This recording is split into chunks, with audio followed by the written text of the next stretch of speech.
Nothing in this podcast is intended as investment advice, and the people in this podcast may hold positions in the stocks they talk about. Do not buy any investment based solely on a tip or recommendation. Please do your own research.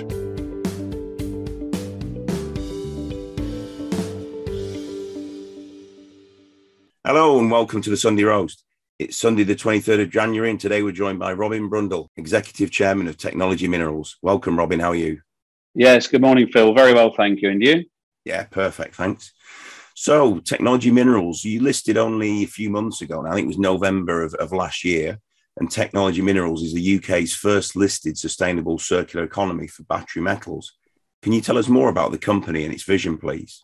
Yeah, sure. Yes, we very successfully launched on the 17th of November onto the LSE, a special day, of course, for all of us. And it's gone from strength to strength since then. And certainly people have got the vision and bought into the company with the share prices doing very well.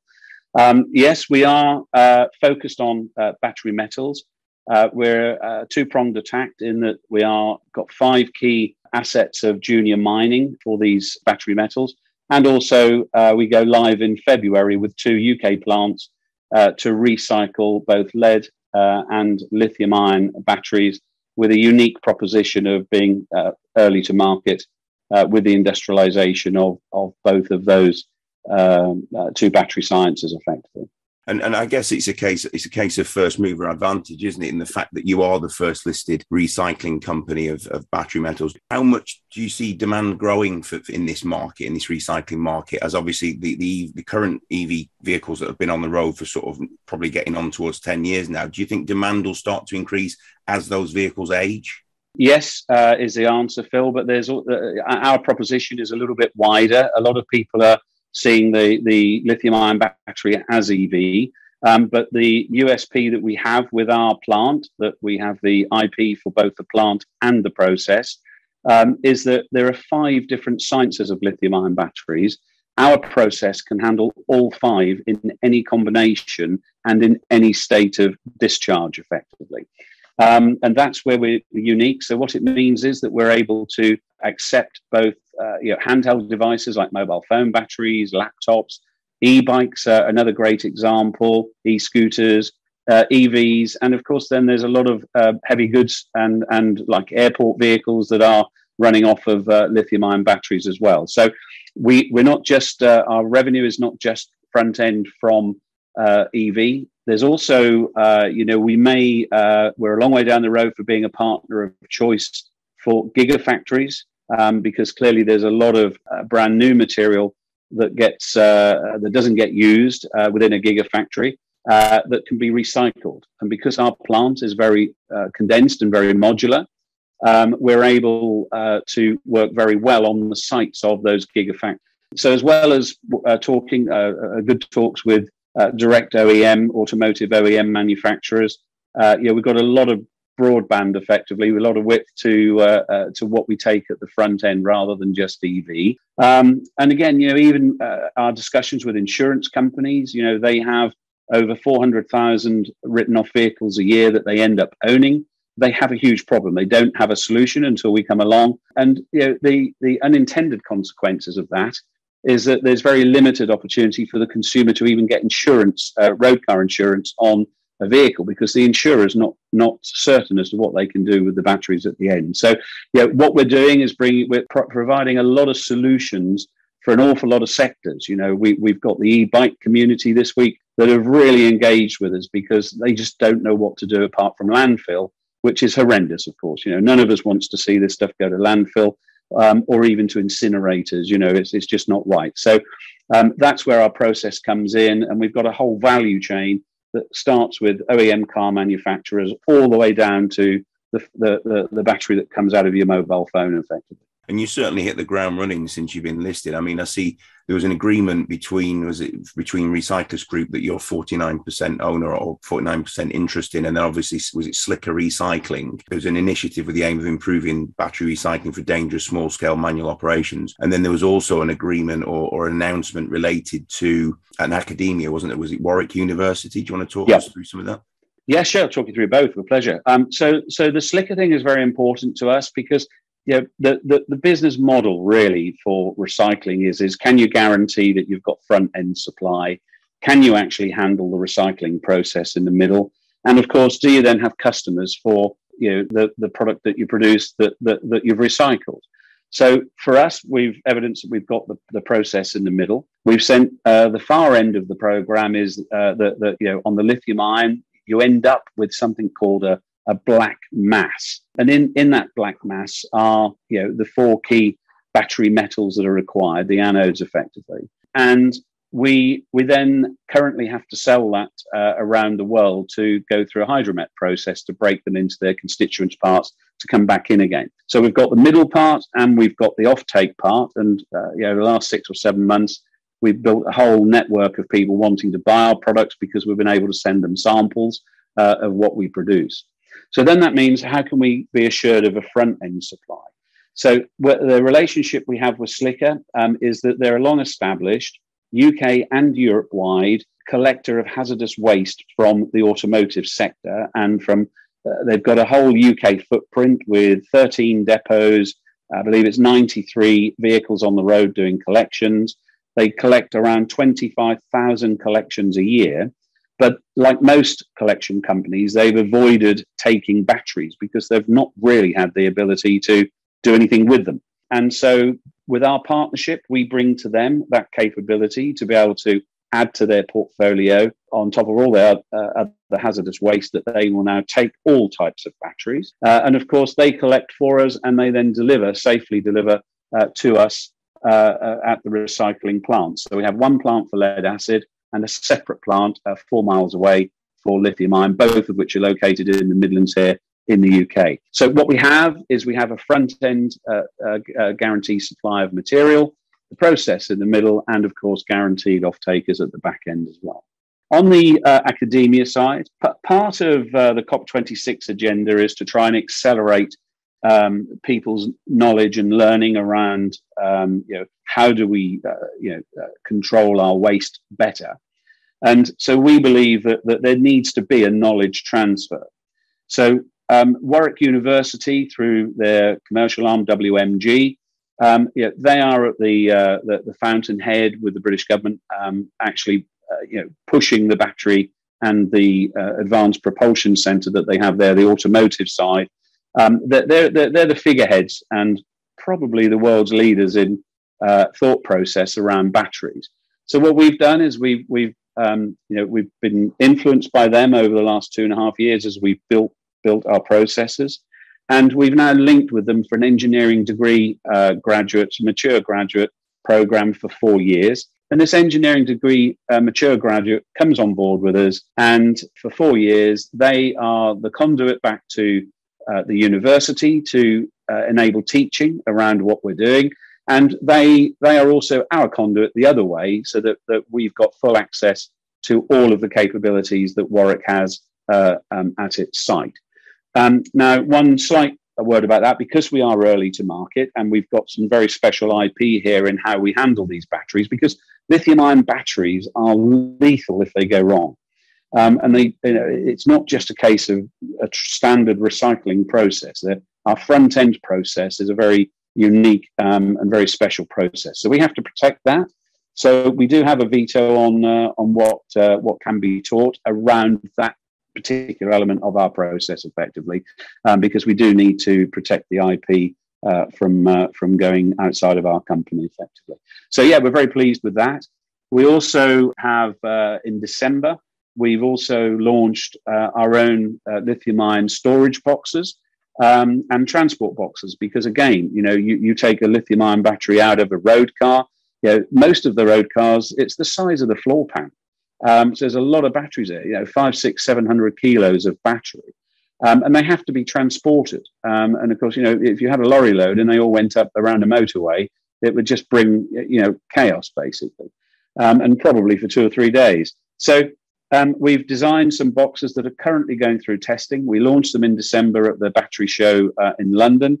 And as soon as we've got certification for those, we will be going to market to sell those boxes for storage and also for logistics, as I said to you. So we really are putting the whole value chain together here And so we do generally believe that we are the first to be, extractive, and the whole journey through to recycling to bring the materials back again. And the other beauty, Phil, is that we've also found a partner to take the plastics, and because batteries have quite a lot of plastics, and previously in recycling, often plastics have to go to landfill. But in this scenario, we found a partner that's actually with a vortex system able to take any types of plastic, be it contaminated or not, and turn it into electricity. So we can genuinely say that every 100% of everything that goes in the front end gets processed, separated, processed, and used in some way. And we're very proud of that. Very ESG compliant, let's say. Yeah, we are. Yeah. The other thing, I mean, we've obviously talked quite extensively there about the recycling element, and obviously there's also the other prong, as you mentioned, is the fact that you're also a junior mineral exploration company with quite a lot of resource projects. You've got Ireland, Spain, Cameroon, obviously USA. Do you want to talk us through some of those and the plans that you have for those going forward? Yeah, sure. Well, they're all junior mining. They're all towards the beginning of the curve for extraction. So at the moment, they're licensed. We own the license for those 5 opportunities. They are all identified as being in the correct area for cobalt, copper, lithium, and nickel, which are really the targets that we've got, of course, for batteries.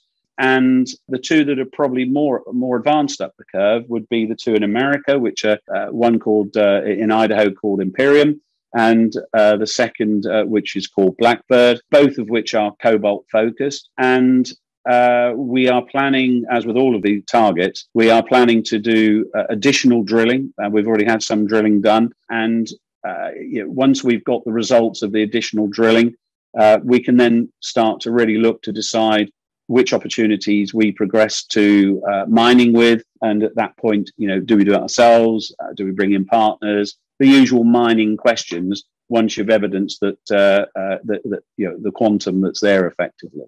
But the reassuring thing is the reason that we've targeted these particular areas and staked them and licensed them is that they are neighboured by successful current mines. So we're not just out there fishing in a pond in the hope.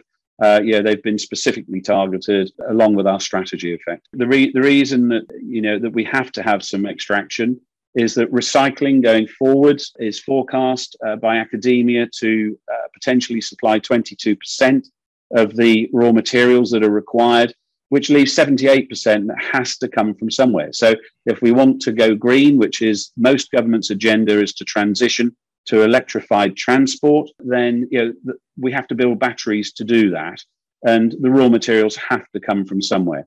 So as long as it's ethical, and we really have a big push for ethical mining, then as far as we're concerned, we believe that we are helping the green agenda.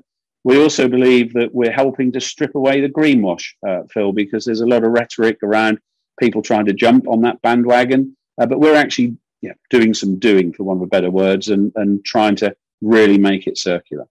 Robin, if we just go back to the battery side of things in terms of taking the metals from the batteries, what are the financial logistics around that? I mean, I presume you're getting the batteries for free, or are you having to buy them, or people are actually paying you to recycle them? What is the situation? Kevin, that's a very good question because there are 2 slightly different models. On the lead acid side, you'll know lead acid batteries have been around for over 100 years. It's a very mature market. It's a very well-established market. And so by default, you end up having to pay to get your product at the front end. And then we process the product and clearly then make our returns on selling the plastics, the acids, the leads that come out of that. And we sell it as a lead paste through our process. So that process we're particularly proud of, because what it has done is taken what's normally a labor-intensive, very dirty and nasty environment of people hand sawing batteries to get the lead out. And we've now got an automated process that, if you like, you just tip all the batteries into a hopper at the front. It goes through the process, gets completely separated out, and to very fine standards effectively. And out of the end of that also then becomes a lead paste, and we then sell the lead paste back into smelters and so on. On the lithium ion, it's a different business model. Because we're a solution provider, we get a front-end gate fee, and obviously Slicker are doing our logistics for us, so that's already costed into any of the pricing. But we do get a handsome front-end fee for taking the batteries, and then, of course, we get the cash value for the black mass, the black powder at the end when we sell that. Okay, so going back to the lead ion batteries. Yes. What sort of rate of return can you hope to achieve on that type of battery in the current sort of climate? To give you some generic figures for the lead paste, you would expect to pay, let's say, if you were paying £600 gate fee, then you would expect to get £1,100 back. Okay, so the process should double your money as not quite. Not quite, but nearly. Yep. And that's including all the costs of the plant and everything that's involved here. Okay, and then the other type of battery then that you receive a gate fee for, what's the economics around this? Yeah, so at the moment, gate fee for lithium ion is around £1,200 a tonne that we get paid. And per tonne of black mass that comes off the back end, we get around £5,000 per tonne. Okay. And what level of tonnage is able to be dealt with in these two factories? It's in Wolverhampton, is it? Yes, we've got the lithium ioners in Wolverhampton. So the plant that we've put in there is going to be able to handle in year one 8,300 tonnes of raw material, and that will produce 5,000 tonnes of black mass. The lead acid, which is in a Tipton, which is a tip of Birmingham, so that's 4 miles away from Wolverhampton. Two sites are 4 miles apart, and that's producing the lead acid, as I said, and that's going to be handling around 16,000 tonnes of batteries at the front end, and it will produce around 12,000 tonnes of lead paste out of the back end process. These things alone will mean that there is profit and EBITDA within the company within the year, or not? Yes, very much so. And the business becomes very cash generative quite quickly. So within our business model, we are planning to have one of each science new plants each year for the next 5 years through to 2027, giving us 10 in total. So plants 1 and 2 go live in February this year, next month. And therefore, we'd expect in Q1 next year to have 3 and 4 up and running. The following year, 5 and 6. You'll see from our business plan that because we're cash generative, we wouldn't expect to be having any form of significant borrowings to finance plants 3, 4, and so on. And if we do raise more cash, then we can accelerate the program. But it isn't something that we can do instantaneously because there's build times on the plant themselves. And so, the 5-year plan, if we had all the cash today, for example, the 5-year plan could be done in circa 3 years, but unlikely to be less. You don't see that you will have to borrow a great deal of money to build these plants? How much do the plants cost to build, roughly? I mean, you said they were modular plants, so I presume it's not too complicated an issue.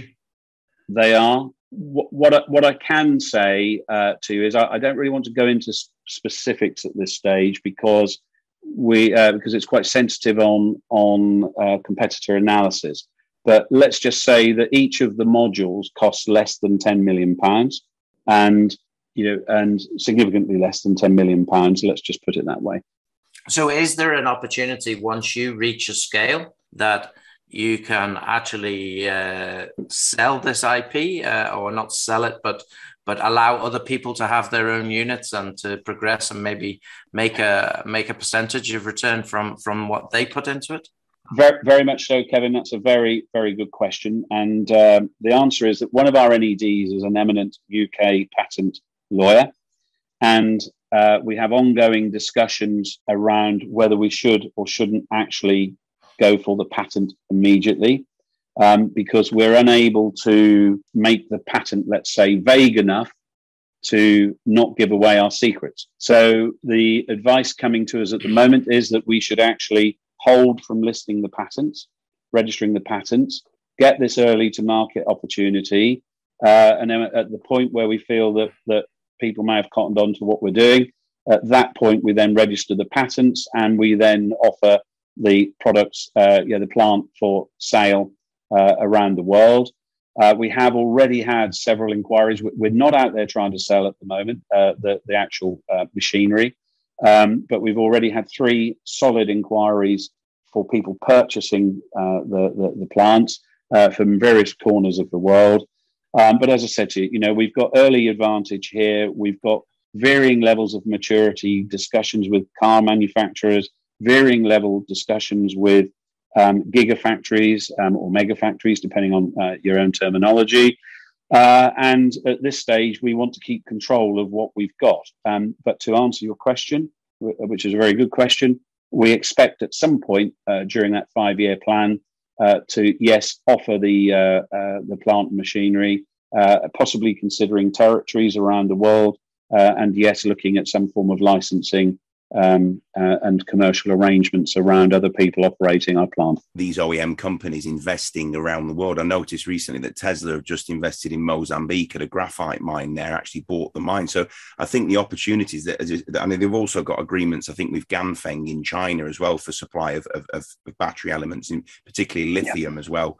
But I think it's only a matter of time before they start seeing these assets and projects and saying, we want a cobalt mine, we want a lithium mine, and demand's there, isn't it? I mean, for the first time in my lifetime, I've seen automotive companies who normally, when they do their procurement, actually try and sit with somebody between them. In other words, keep it at arm's length or third-party relations.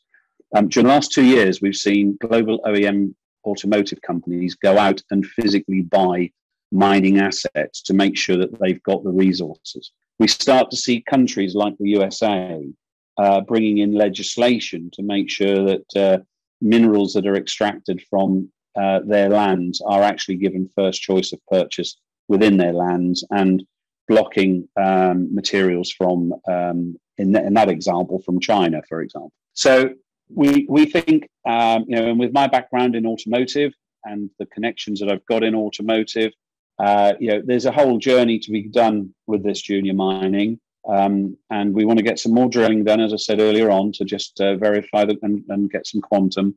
But there's a very interesting, probably non-typical mining journey for us to be had with this program. But we're very open. So let me just be clear. We may end up mining it. We may end up doing something different. And, when you look and see how many of the raw materials China has captured, there are pretty robust quotes from McKinsey and people like that it's guesstimated at sort of between 80 and 90% of the world's supply. So there is a catch up to be done by a lot of global automotives to not have to be reliant on Chinese battery cells to power their cars.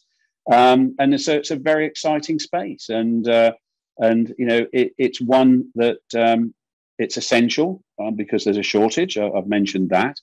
There is demand, and whenever there's supply and demand issues in the right way, normally there's some good economics to follow, aren't there?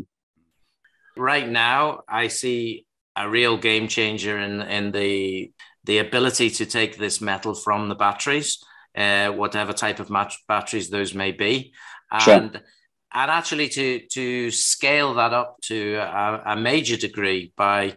I mean, have you got an idea that you would just sell the units, or that we have another model that with another company that we're talking about, a green company, that's basically doing joint ventures with people with the stuff, and then they receive a proportion of the money. So have you thought of which way it would likely go? We just sell it, or no, we want a part of what we're selling to you? First of all, we're here for the long term, is the first thing I'd say. So, and as I mentioned before, we're holding on to this IP and this early to market position for as long as we possibly can. And, once we've leveraged that position, whether that's 3 years, 4 years, whatever it is, at that point, then we will have an open book that will enable us to look at, do we do direct sales? Do we put plants in at our cost, but then take a license fee, and some form of transactional fee going through as well. So all of those general business questions that you're asking, Kevin, we have an open book on that. So we can, an awful lot's going to happen in the next 2 to 3 years. But I think the key takeaways from this are we're intending to be here for the long term. We are really going to leverage our early to market opportunity at the right time. We can easily go Europe and pretty easily go rest of world. We can then look at licensing models and volumes of throughput revenues as well. So it's very exciting for us to be absolutely in the right space at the right time with the right product, and we believe as well with the team around us with the right team too.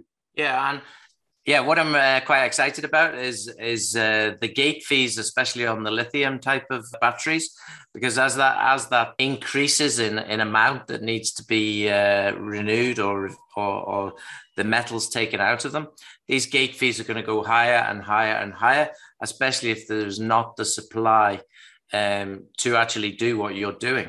So, looking forward, do you see that that's a likely scenario? Kevin, I'm afraid on this occasion I'm going to have to disagree with you, which is unusual. And the reason I'm going to disagree with you is that as with any business, there will become competition. And so we've got early to market, and we've if you look at Viola put out an announcement that it was all a lot of narrative about doing something possibly here in the UK in 2024. We'll have had 2 years march on that, and there was no substance behind the competitors, let's just say any of the competitors' narrative effectively. But of course, at some point, competition will come during this next, let's say, 5 years. And sadly, when competition comes, then gate fee goes down. So where we're at with it is that our business model, when we stress test our business model, the first thing we do is say, well, what happens if we lose that gate fee 3 years hence, for example? And the business model is still incredibly robust, even without a gate fee, because of the services and also the back-end products that we're getting out of the process and the value of the back-end products effectively. So for us, the big growth is coming from new sectors that, if you look at the e-bikes, for example, it's just absolutely exploding. And of course, they've all got batteries and problems with batteries and so on. That needs to need these batteries recycling. For us as well, just one partnership with one gigafactory just completely explodes our business model upwards, and that's really where our upside is going to come from is additional opportunities outside of the UK, because our business model is predicated on purely the UK. If you take, for example, the Slicker relationship I mentioned to you, at the appropriate time, we have the absolute ability there to glide path into Europe using the Slicker Europe collection system, where we've again got that back to that scenario of, can we guarantee front-end supply? Can we do process? And have we got off-takers? Well, as soon as we've got this process up and running and robust here in the UK, February, March, April, and fully up to speed, then there's no reason why we can't glide path into Europe, for example, and to expand that way. So, our forecasts haven't included any of that. They haven't included upsides with gigafactories or OEMs. We've got a very exciting space to be in with a lot of good opportunity. Yeah, and you're right, as you say, when you have a monopoly on something, then if you're the first mover, then you've got that market. But as you say, as more and more companies come online, then obviously it's going to reduce that. There's competition, isn't it? It's basic rules. But I know that I think it was Tesla's former CFO has set up a company that's called Redwood in the US, and he's doing a similar thing, and he's got that vision as well. The aims of most manufacturers of naturally aspirated or combustion engines, and I think they're banning them by 2030 or something like that. Yeah, absolutely. Yeah. So and fossil fuels will carry on for a while yet, won't they? Certainly they'll go well beyond my generation anyway. So EV is here. EV. I mean, there are other sciences like hydrogen, for example, that are very early stage in real terms with infrastructure and production plants for the hydrogen itself, production plants for products to run on, transport models to run. So hydrogen will come. And I think within 3 generations, you'll actually see potentially EV and hydrogen actually replace petrol and diesel. But the hydrogen fuel cell itself, it works on the both. The fact is the hydrogen power with EV cell in there. So that would work perfectly, wouldn't it? It does. The only slight problem with hydrogen fuel cell is that there's a lot of thermal management to be had. So it works on bigger items like lorries and coaches where they've got an awful lot of air vents to be able to cool. But to get it to be commercially viable in your average family car is a little way away. To be frank, it's not unsolvable, but it is a little way away. And so if the governments around the world are trying to get to the 1.5 degree limit, then they have to back, which is what most of them are doing, a science that is ready. And, there's now more charging points than there are fuel pumps. Yeah. And they say that you're never more than 25 miles away from a rapid charging point. So, the infrastructure is there for EV. There are other sciences like hydrogen that I do personally, I hope they come because it will help be green again. And I do hope that, within 3 generations that petrol and diesel is perhaps replaced. So, fingers crossed for that. Well, while we're on the subject quickly of cars, obviously not mistaking names, Robin Brundle, you have a history of racing, don't you? And you're running through your veins and in your family. And obviously I'm being a big petrol head. Do you want to tell us a little bit about your driving background? Oh, goodness me. Well, yes, I was a professional racing driver through the 70s and 80s, really, and into the early 90s. My brother's Martin Brundle, of course, the ex-Formula One driver and Formula One media guru now. And, we both had great careers. And I was delighted in '87 to work with BMW and FINA. That seems like an awfully long time ago, doesn't it? I'm sure people are not interested in this, but Lola, wasn't it? Lola was a big one in your career. Yeah, it was. Where we tried to get back into Formula One with Lola, and we had the highest number of cars on the grid at Le Mans, and a whole degree of defence and aerospace projects. One of which got me a personal visit to the Pentagon, which was delightful. But also, it was great to work with Lord Drayson to influence what you would know now as Formula E, and also to the electric racing series. And also, he went on to, with his Lola EV, to set a new land speed record on a Welsh beach. So a lot of history. We probably need a glass of something and a good night to sit and chew through all of that, all of the stories. And of course, the beauty is, as I get older with those racing stories, it's a bit like the fishing trip, really, isn't it? So you need to. I've just booked my tickets for the Le Mans Classic. I go down to Le Mans every year, and it's obviously not been on for 4 years. So I'm going to go and look forward to June, July, being down in France, in down the Mulsanne and watching those old classics. Fantastic. I just love it, Well, in fairness, the noise, if you are a petrol head, the noise of those cars is just quite phenomenal, isn't it? And, obviously my brother won Le Mans with Jaguar, which was second only to watching my children being born when I was there with him for that. It is a fantastic place. And, I look forward to seeing electric cars racing at Le Mans as well, if I'm honest. And, it is. 250,000 people that really are having a great party with a bit of a noisy motor race going on in the middle of it all, really, isn't it? But no, great spirit, and even driving down there, isn't it, is fantastic, because if you see somebody and if somebody's broken down, you'll find 10 cars have stopped to help, and it's people not knowing each other until they've broken down. So yes, it can be a great way to come together, and it's a lot of good stories to tell. Robin Brundle, Executive Chairman of Technology Minerals, thanks very much. Phil, Kevin, nice to see you. Well, that was another interesting chat. What do you make of Technology Minerals then, Kev? Yeah, it's a very interesting proposition, isn't it? It's the recycling of the batteries, both the lead ones and the more rare metals in them, and the lithium one is going to be quite a play, I think, going forward. Obviously, they've also got the mining stuff as well.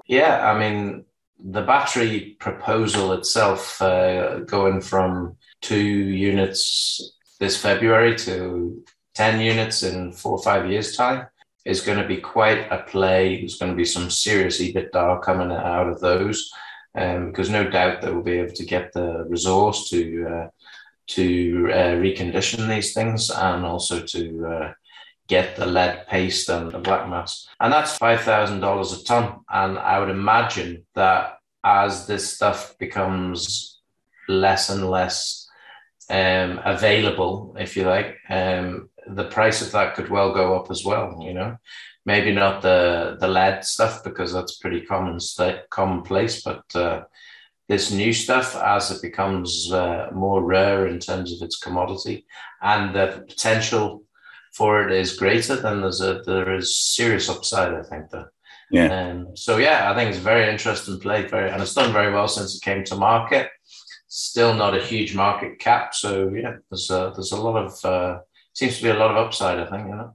Yeah, it's a compelling investment, definitely. And I like the fact potentially they've got the first mover advantage. There's no other listed company out there at the moment doing this recycling of battery metals, EV, e-bike, whatever you want to call it. I mean, all sectors really. And I also like the element, the insurance element of it, because if you say if someone writes a car off, who's going to take that? You know, it's almost a liability for the insurance companies. They're stuck with this asset that is, you know, it's a liability. They've got to dispose of those, you know, dangerous metals, or dangerous in the terms of, you heard Robin mention, these are extremely volatile, you know, in the state when they're being dismantled, they're extremely volatile. So they've got to be disposed of and recycled in the correct fashion by people who know what they're doing. So I like that. I like the IP. I like the element that you mentioned about, you know, IP-ing that out, and then obviously, you know, almost franchising that out to other companies who want to buy into it. So all over, you know, you mentioned, I think Robin mentioned on the call that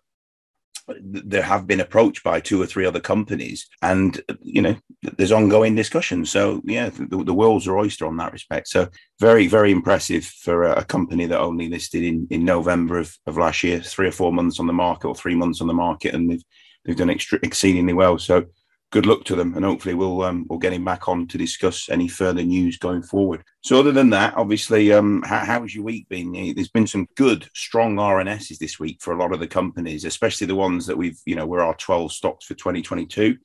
We've seen the news has been very good, hasn't it? The market reaction hasn't exactly blown anybody away, but the news has been good. Ben's Creek again. RNS, I think it was on Monday, saying 8,800 tons of clean coal will be delivered and paid for within the next 10 days. So that's only maybe 4 or 5 days away now. So that's going to be a few $1 million of payment, which is going to be their first payment into the company. And the potential for revenue on this is going to be just phenomenal, I think. And that was seconded by the next day, when they basically said they've got a second high wall miner, which basically is going to increase production by 50%, obviously. So they're going to just double production, or 100%. So you could be talking crazy numbers. Like, you really could be talking $6, $7, $8 million of profit EBITDA a month coming from this within a matter of weeks. You know, this second high wall miner, it'll be there in February. So, you know, the potential this year to possibly get in the region of $100 million of EBITDA is there. It's like, It really is there. And I mean, if you remember when we first interviewed him, very, very first back, he was like, no, I want to do 1 million tons of coal this year, or in 2022. Yeah. Well, a lot of things are coming into play now that could make that happen. And that wouldn't be 100 million of EBITDA. That would be more than that again, you know, I think so. And especially with the price of met coal high vol B, I think it was 325, 335. I'm not sure quite what it was today, but $335 a ton. When it's costing $100 or thereabouts to get it out the ground is some serious margin. And there's still obviously the potential in February, March, I think it was, they were talking about, for getting high vol A out of the ground as well, which is close to $400 a ton now. With different things happening all over the world, the need for more steel, the need obviously for this coal so they can make the steel.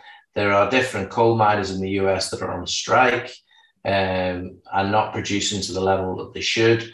So there is a whole sort of, I think, whirlwind of things happening that you can see for the foreseeable future anyway, maybe for the next 6 to 12 months, that this is gonna continue. Yeah, I mean, the other thing about Adam is that everything that he said he was going to do, he's delivered it. And you know, not that he ever put timescales on it, but, you know, he's always delivered it much quicker than any, I think, the market or anybody or any shareholder ever thought he was going to do it. So under deliver, over promise is always, it's a bit of a cliche saying, but he's living up to that whole saying now. And the news came, didn't it, on, I think, it was Tuesday, that they'd obviously not rented a second high wall miner, but actually gone and actually purchased a second high wall miner. That in itself, the fact he's actually gone and put, I think, $100,000 down on that unit. And obviously then there's the payment. But I think we worked out that if you take I think you've already mentioned the profit figure of roughly about $100 per ton. So you're looking at, if he can get out, you know, 1,000 tons a day for one high wall miner, then you're looking at $100,000 of profit per day. Now, add in a second high wall miner, and obviously that doubles. Now they're going to be working, the site's something like 10,000 hectares. So there's plenty of space. They're not going to be sat like, you know, together getting in each other's way. They're going to be one's positioned here, one's positioned, you know, many, you know, hundreds or 1,000 acres away. And they're going to be both pulling the coal out from the seam. So, you know, if he can hit that target of $200,000 profit per day, you know, this is profit, not revenues or EBITDA. But it's scary when you work those numbers out. So yeah, it's phenomenal, as you say, and I think he's actually still aiming for the projection he made, not a projection, but the thing he did commit to shareholders was to return a dividend by the end of maybe 2022 or even into 2023. So he's certainly looking to be on goal for making that. He always wanted $1 billion company, and he certainly looks like he's on target for that.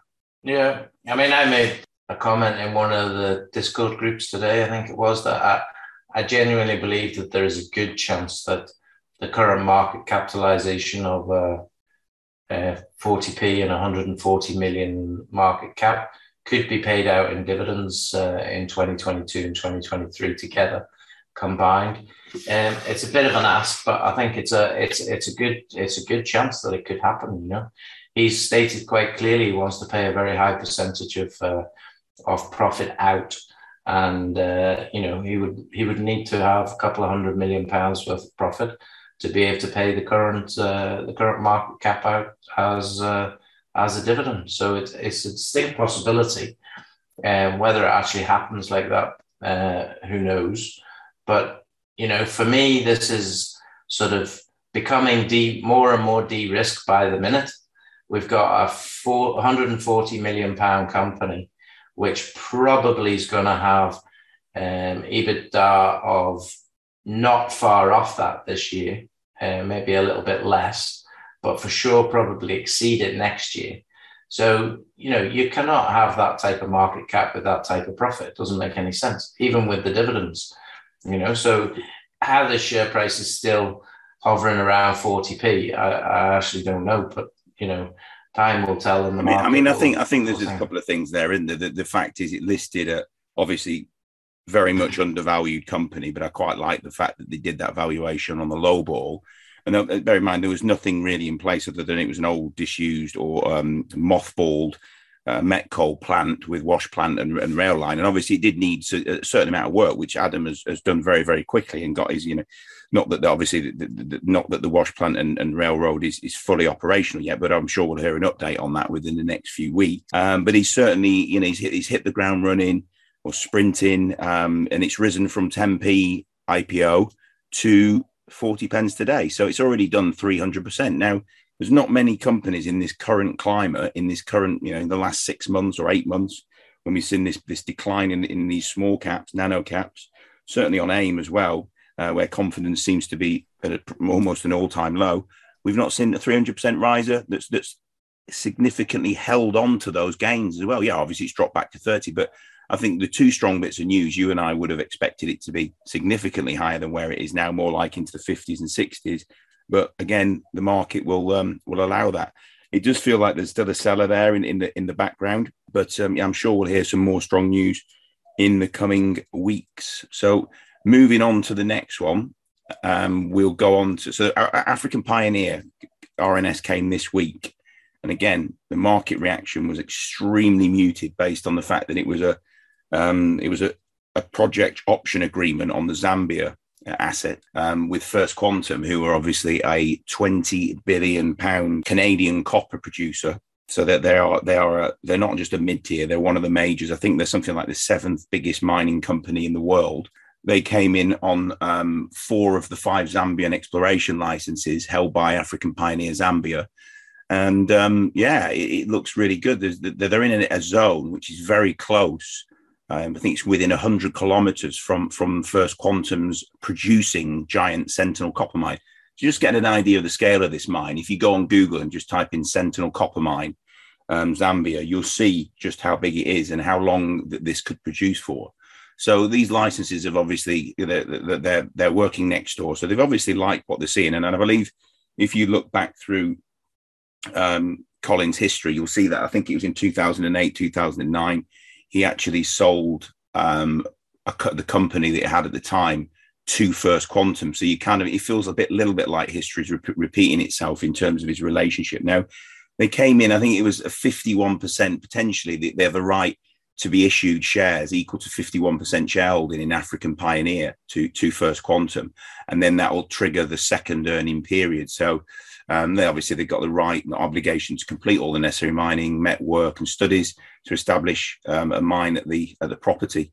So it looks exciting. What are your thoughts on that one? Yeah, I mean, it looks very good. The 2 farm outs that they've had now in AFP, one to First Quantum and the other one to the 15% shareholding Sandfire.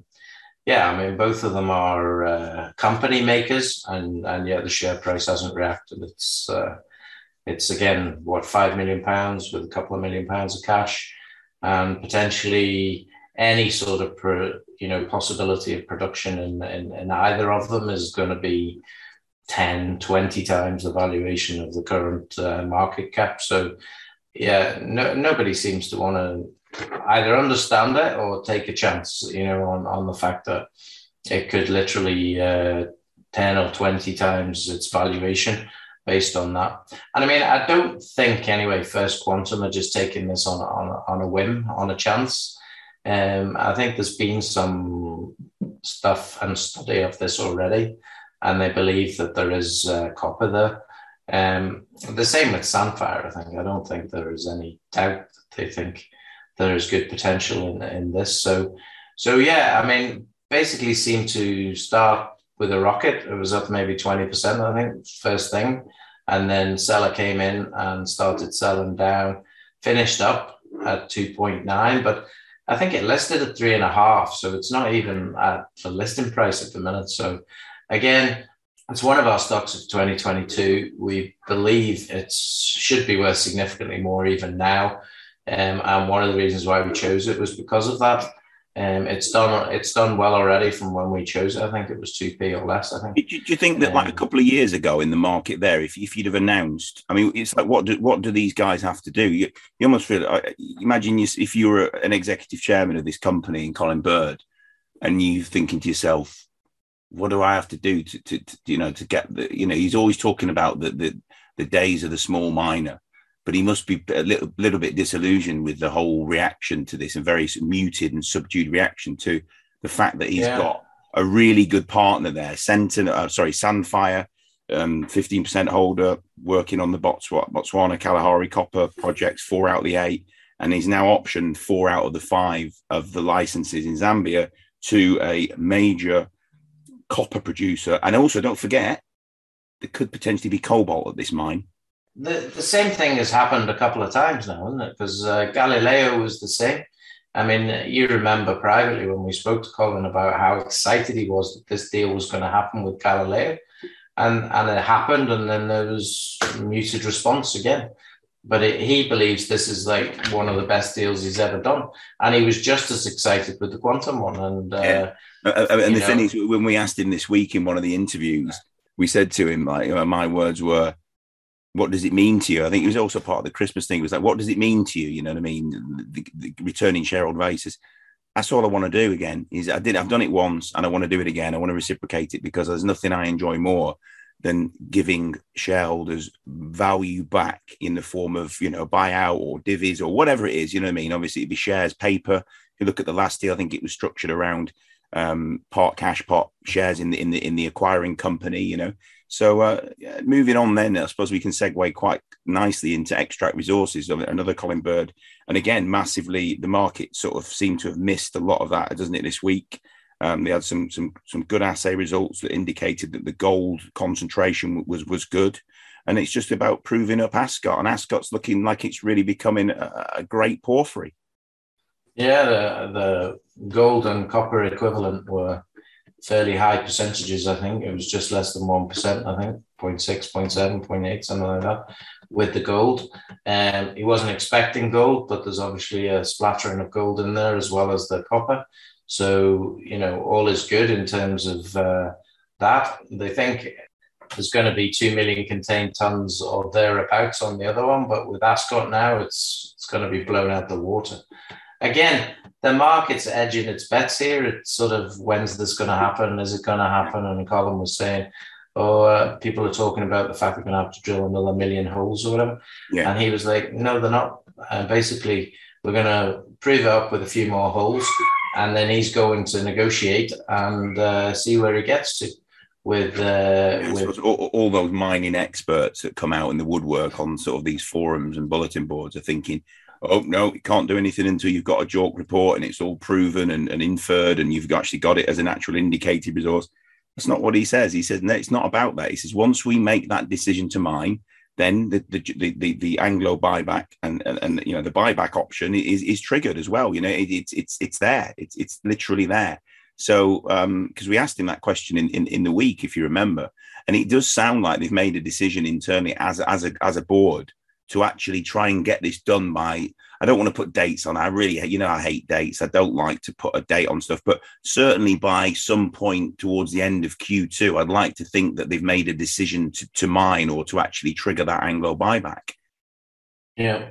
No, he was very adamant it was going to happen end of April, wasn't it? But without talking about dates, yes, it's going to happen sooner rather than later, I think. And yeah, the market, I thought the market was starting to change, actually. There was starting to be a bit more liquidity coming into the market. And maybe there is, but it just seems this week again, it was a bit of risk off again. Different things were being attacked and stuff, as well as just like on Thursday, in fact, Wednesday and Thursday, Chill was being attacked, shorted very badly. The volume on it was huge. There's like maybe 20, 30 million shares traded, and some really big shorts going in. So it took it all the way back down again to 12p or 12.5p. And again, I think it's just because there's silence. There's been no new news. So therefore, it's again being attacked, but I don't really think it's justified, but we will see. As time will tell, and we will need some stuff that's coming out of Chill and Viridian and see what happens. But all the CBD stock seems to have been whacked anyway, but that's maybe for another day. Were there any other things that came about this week? There was a real shock, and I felt nobody likes seeing anyone lose money. It's horrific, isn't it? Especially when you see big drops. One of them that really, I suppose, lived up to that moniker this week was ADV, Advanced Energy, and obviously the drilling at the Timor-Leste Buffalo 10 well. Now, they obviously are drilling with partner or with a company called Carnarvon Petroleum. And they've been doing, obviously, the drilling's been going ahead. I think they had to reach total depth of around 3,400 meters. And then obviously the logging while drilling tools identified that the reservoir had been intersected, which is all good. It's an oil show. Hydrocarbons were indicated in the Alang reservoir, which is obviously what they were targeting. But they said that the depth wasn't correlated. So they said that it was apparently, I think it was 80 meters low to prognosis and outside the pre-drill range. So the interpretation from those logging while drilling tools is that there was a 12-meter gross oil column encountered. Now, in any normal oiler, exploration oil company, you would expect a 12-meter gross oil column to be pretty decent. Not high end, but certainly not a negative major. Now, obviously, they expected to hit a much deeper column than 12 meters. But what that resulted in, when they announced this RNS on, I think it was Tuesday morning or Wednesday morning, was an absolute sell-off. We're talking, it opened up something like 60% down, and then it hit 85%, and it probably hit more like 88 or 89 at the worst. So it went from 4.8p to something like 0.65 or 0.7, and then the following day it opened up around 0.7, and then it dropped to 0.55. So basically, what I'm trying to say is that it wasn't even a duster, and that's what really surprised me.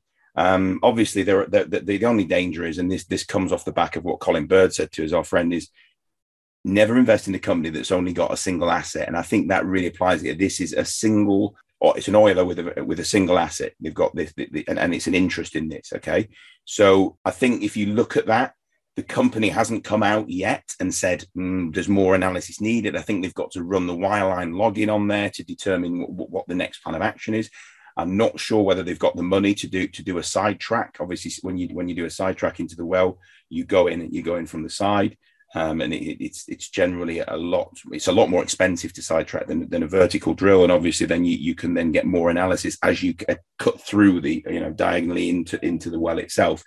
So I guess it's a case of further testing activities, log in, get a picture of what's actually happened, and then decide what the next step is. Now, as I say, I don't think they've got the funds to do that. I don't know. But what I'm amazed at is the lack of communication from the board, not to reassure holders, but to just say, was it overdone? We know no of reason. It's all very quick to announce an RNS that says we know of no reason for the price rise, but they don't always RNS in the opposite direction, which would, in a way, would make sense and issue some. So I guess the question is, we talked about bounce plays in the past.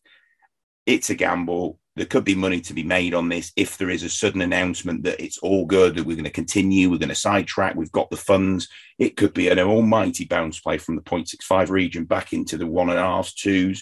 What do you think on it? I mean, it's risky, but surely there's some value in it. Yeah, I mean, something technical has happened as well. It has to have had, because we were talking about it on the day, and this company had 1,050 million shares, so 1.05 billion shares, and it pretty much traded them all that day. Now, obviously, there was probably a few traders in there trading in, trading out, trading in, trading out. I mean, it was a trader's dream, wasn't it? You could literally buy at 0.8, ride it to 0.9. Yeah. Then it dropped to 0.65, and you could ride it to 0.75. And even today, it's been a trader's dream. And I think you're right. I think the volume was down to people buying, and a couple of buys and a couple of sells, you're going to double. But I've never seen a stock trade the same amount of shares that are outstanding in it. Yeah, no, it was flabbergasting, and obviously there was a lot of people jumping ship completely and not just trading it. That's not the game, but some of the big players must have jumped ship. They must have, because to have that volume. And the other thing I said to you as well, there must have been some shares bought on margin, for sure, that had to be sold. Because basically the margin calls were all called in. That's exactly. I mean, if loads of people, because it was one of them that had risen really well, hadn't it? Oh, steady burn all the way up to the 5 mark from. Well, for 1.5. I mean, it was a real success story. It was talked about very much. It became a hot stock. I was constantly being pinged about it. It was on Twitter. It was all over the place. John Story had a position of about 3.4%, 35 million shares. Not sure what he's got now, whether he's reduced, but anyway. So there was a big following in it. Now, I think you're right. I think there was either leverage, there was longs, there was CFDs on it in the long way. There was probably T20s on there as well. And people, what you're going to want to do, you're going to want to close that as soon as you can. You're not going to want to let that sit out, are you? No, I think there was many structures going on there, and when you get a shock in the stock like this, like news that is not what's expected, then big reactions can happen, especially when the share drops like that. And there's nothing much you can do about it, because a lot of these companies, if it drops by a certain amount, will just call it in straight away. So then the stock's automatically sold. It's not in your hands anymore. And then that just causes a compound effect of a snowball, where it just goes down and down and down and down and down. So yeah, it's not good. And I'm sure there's a few people lost a lot of money, and that's not a pleasant thing to have happen, But, I mean, sticking with my guns, the stocks that we've picked, I still think are going to do extremely well in 2022. We've already talked about Ben, CGNR, Conroy Gold. Again, it's not done anything really this week. Down a bit, up a bit, down a bit, up a bit. Again, there's just a sheer lack of belief in what the situation is there. But we're going to be having them on in the next couple of weeks in terms of the roast. And hopefully going to be asking some very good questions about how this is all going to move forward, and how are these million ounces of gold going to be proved up. Because DEMIA, this Fortune 500 company, is not there just for the fun of it. They want to get a huge amount of gold out of those Irish hills, and I'm pretty sure they're going to do it. So it's just a case of how and when. Yeah. So anything else for you, Phil? Yeah, I mean, a good move of this in the last, I think I've been tracking it for the last month or two, since the beginning of January, was Helium 1, believe it or not. Helium 1 is obviously the helium play. It's all in the name, isn't it? Obvious. But helium play in Africa. And they had almost a similar sort of story erupted, didn't it? I think it was back end of last year. They had a result to market, which was obviously, again, was almost, I suppose it was a duster. It was a case of sink the holes into the ground. Is there any helium? Is there any shows? And unfortunately, they didn't hit, and there was a massive sell-off. It was literally just, oh my, what, it just decimated the share price. There was obviously that. Then they did phase 2 seismics, and there's been a lot of, there's been a lot of progress through the last few months, but it was not good. There was a very much a large sell-off, and that's really what I've, just keeping it literally on the watch list, and it's done really, really well. I think it's been probably one of the best movers in 2022 so far in terms of what's it done. So it's done 98.6% since 1st of January. So yeah, 14p. And again, and it's not really risen much on news. It's not like they've had a significant RNS out there saying that we're drilling again, etc. and operations. It's been very much a muted news flow from that company, and there's been obviously some remote sensing identified. They've identified a few more anomalies in the past. It was announced on the 17th, back end of last week, and I think it's just gearing up for the next round, I guess. But yeah, interesting times. Helium is very much in demand for many different uses. But yeah, it's certainly one to keep an eye on, and it's good to see. Hopefully, these shareholders who've held on through thick and thin, after being, some of them obviously may have lost out, but they may have built a position back up.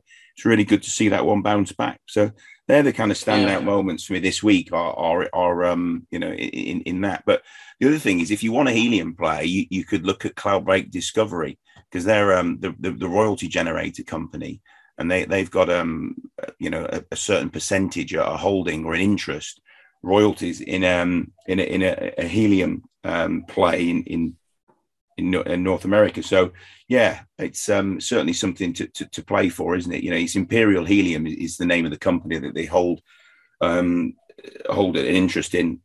1.25% of the issued equity and shares. They spudded the well back in July.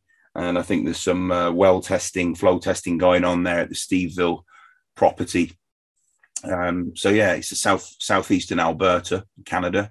So keep an eye out for that one, because it's certainly not, it's a bit off the radar, really.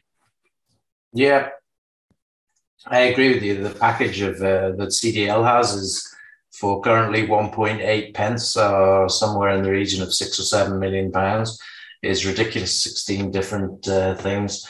I spoke with Kyla this week about stuff that's going to be happening. So they're going to have another busy period of announcements in the next few weeks.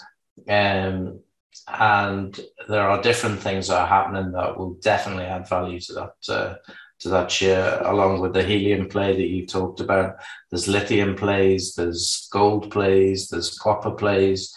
And pretty much most of them are getting joint venture partners now who are going to take it on and be spending all of the cash. So it's definitely one worth a look at. Yeah. I mean, as we've said before, there are many companies which we feel are undervalued. The fact of the matter is, if the money's not there for people to buy them, then it doesn't really matter, I suppose. Yeah. I think what we'll do is, at the end of each month, we'll do a roundup on the last podcast of the month. We'll do a roundup of the 12 picks for 2022, and we'll look through the change since, obviously, since the sort of like middle of December when we made the list, and we'll go through them, the percentage gains, what the losers, the ones that have gained, the ones that are the worst performers. We'll do an analysis on them. We'll say what's coming up, why we still think it's a good investment, or why we've lost faith. Things change all the time, right? Things are changing. The world is a constantly moving target. So there may be that one of the companies is not failed to deliver, but it's fallen out of favor in the market. So just looking, the one that has done the best so far, just as a teaser, is obviously African Pioneer. It's 48.7% up since it was nominated. So But actually, Phil, HUI is up more than that. I know. Okay, so HUI, you're absolutely right. That was an IPO one, a pre-IPO. Well, sorry, an IPO. That was an IPO stock that IPO'd at 7.5, and it's now at 11.25. So you're the mathematician. Work that out. Is that more than 11.8? It's 2.3.75. It's exactly 50%. Oh, there you go. But what I would say to you is the news that they had this week about doing a deal with Mitsubishi in Japan should have blown them out the water, as in the share price should have rocketed. All of a sudden now they've grown from possibly doing deals in Poland and Greece and Bulgaria to now the highest gate fees possible in terms of plastic waste in the world is in Japan. And Mitsubishi, anybody heard of Mitsubishi as a company? I think... Don't you wish you had a Mitsubishi? I think basically every person on the planet has heard about Mitsubishi. So Mitsubishi, huge company in Japan, is basically going to take this on and analyze it and decide whether they're going to move forward in Japan as the ones that are going to take on the DMG units. So this is like mind blowing. It could be literally hundreds of units within a period of time. Obviously, it's not going to happen tomorrow, but the potential upside for that is actually staggering. So again, that news came out. Did the share price react? No. Why? Don't know. But don't you know? It's the new fad. It's called put out a really good RNS, share price drops. It's a new thing. It's a new fad. I don't like this new fad. Then if that's the case. It's awful. Anyway, so on that note, I don't think there's anything else to add. I think have a good weekend, have a good rest of your Sunday, and we will catch up next week. Yeah, no problems. Enjoy your weekend. This podcast was brought to you by Roast PR Limited. If you would like to appear on a future episode of The Sunday Roast, please email admin@thesundayroast.net.